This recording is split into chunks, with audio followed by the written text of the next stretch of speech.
Well, I worry very much today about the dangers of escalation and the potential for a military collision, even if I don't believe that that's President Trump's intention right now, nor is it the intention of the Iranian leadership. But the Middle East is oftentimes the land of unintended consequences, and we're in a situation now where it's far too easy to see hardliners on both sides in Washington and Tehran becoming kind of mutual enablers, going up a very unsteady escalatory ladder.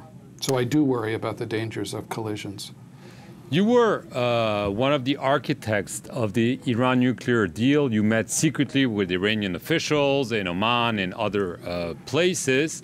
The U.S. decided to pull out of the agreement a year ago. It now seems that Iran is progressively getting out of the agreement, and the other signatories of the agreement, especially the Europeans, seem to want to defend it in talk but not in action. Do you think it's on its last legs?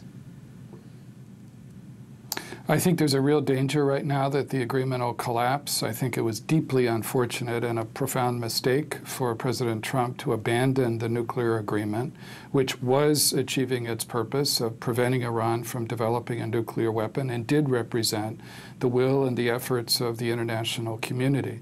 I think the United States strategy suffers today from incoherence. President Trump says that what he's interested in is a better nuclear deal. But the actions, the means that the United States is choosing today seemed aimed at different goals, either the capitulation of this Iranian regime or its implosion. I don't think either of those goals are realistic.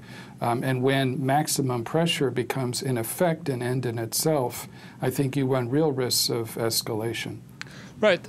Donald Trump, as he had with other countries he has conflicts with, has said, I want to talk to the Iranian leadership. Do you think there's any possibility of such negotiations or maybe already back-channel talks between both camps, or do you think we're far from this? Well, there's always that possibility, but, the Trump administration says that it's pursuing an approach based on coercive diplomacy. But so far, it's been all about coercion and not at all about diplomacy. In other words, a willingness to engage in the pursuit of realistic goals. It's still possible that you could create the circumstances in which you could begin to talk to one another. But it's not just a question of saying that you're ready to talk. It's also a question of what you're prepared to talk about.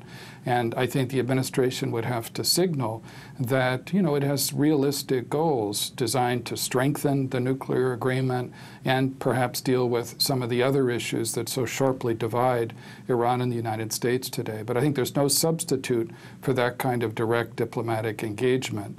But I think under current circumstances, it's hard for me to conceive that, either the Trump administration or the Iranian government are going to be prepared to engage under the current circumstances of heightening tensions.